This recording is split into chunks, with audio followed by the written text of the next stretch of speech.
that Winston Churchill announced victory in Europe, and that led to great celebrations across Europe, across America, but particularly in the United Kingdom. Literally, people going out into the streets, putting bunting up, going up to the palace, and so to be able to announce this great deal on the same day, 80 years forward, almost at the same hour, and as we were 80 years ago, with UK and the US standing side by side, I think is incredibly important and makes this truly historic. That close relationship has endured over those 80 years. As you know, Donald, when it comes to defence and security and intelligence sharing, of course, there are no two countries that are closer than our two countries. And now we take this into new and important territory by adding trade and the economy to the closeness of our relationship. It is built, as you say, on those notions of fairness and reciprocal arrangements. We've always had a fair and balanced arrangement between our countries. This builds on that, hugely important for sectors like car manufacturing and for steel and aluminium and so many others.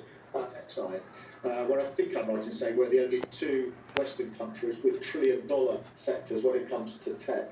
And in the end, it comes down to, as you say, Donald, economic security is national security. On national security, we've been absolutely the closest of allies for so many years, keeping the peace through that close alliance, that friendship. And now we add to that this deal on trade and the economy. I want to thank you for your leadership on that, Donald, and for the way in which your team have negotiated this. I'm so pleased that we've got this deal, we've finalised it, and we've built an incredible platform for the future. So thank you so much. Don, I'm now going to go and do a press conference. I think you have your press in with you, but on the details, I think if you've got Howard, etc., we can deal with that through one of my team. Thank you.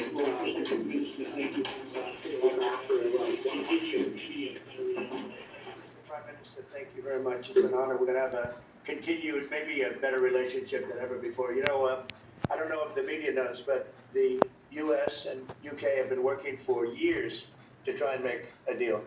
And it never quite got there. Yeah. It did with this Prime Minister. So I want to just congratulate you. Well, with this President, this Prime Minister, we've managed to achieve what many people have tried to achieve for many years. And I'm really pleased. And it feels completely historic and on a special 80-year anniversary as well. So, Donald, thank you so much. It's really good to have got this deal over the line. Tribute to both teams, tribute to our countries, and tribute to your leadership. Well, it really is a great thing. And you go do your press conference, and I'll see you soon. Maybe speak to you later. But thank you very much. An incredible thing. I can't tell you that for so many years, even as I sat, everybody talked and talked and talked about a deal with. It just seemed like a natural deal, but it was not done. But now it was done with us. So I feel very proud to have been a part of it. Keir, thank you very much. Thanks, Donald, and we'll speak again soon. Very good. So long. Bye.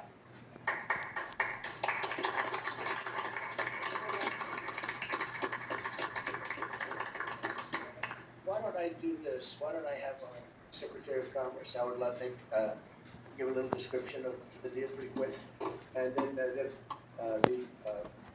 the good side, the very nice side, and we'll be speaking about it also, maybe from so you get a pretty equal. I think it's a very it's just been a deal that was, we thought, very complicated. It became very simple. It's opening up the country that we really didn't have the kind of access to that I would have thought. I was surprised. I think it's why the deal never got done before. It was, you know, they've been working on this deal for 25 years. And we got it done, and we got it done. Really, it's going to be great for both countries. So, Sarah, if you could go, and then somebody else, you may have, you'll picture whoever you want who'd like to do it. I have a feeling you're going to do it, right? So you guys go ahead, and then we'll take questions right after that. But I think you've got a pretty good understanding of how big it is. It's a very large deal, a very big deal. And Howard, go ahead. So the UK is the 6th largest economy in the world and the 4th largest that we export to, right? So it's a huge market, a top 10 market. If you remember Liberation Day, they were at 10% because we have balanced trade with the UK, right? They say they have a surplus, but of course that counts gold bullion, which is, so let's just call it balanced trade. So how do you open up a market in balanced trade? People think it's impossible. They've always thought it was impossible until President Trump came on the scene and changed the way things work. So here's what we've got. We've opened up new market access. Ethanol, beef, machinery, all the agricultural products. They've agreed to open their markets, and that will add $5 billion of opportunity to American exporters. So the question is, why would they do that now? Because they've never done it before, and we still have our 10% tariff on, which will produce $6 billion of revenue for the United States. So the idea was, how do they keep their jobs, protect their economy, and do the best for their people while opening the market for us? And the way is they studied it, their team was exceptional, and they tried to figure out the markets that they're importing from other people and try to send them over to America. So why were they always favoring others and not us? And what they've done is they found the ways to do that so that we have new access, right? But the UK workers are protected, and that was the balance. So we did a deal with them in automobiles, and if you're not building here, we charge you a 25% tariff.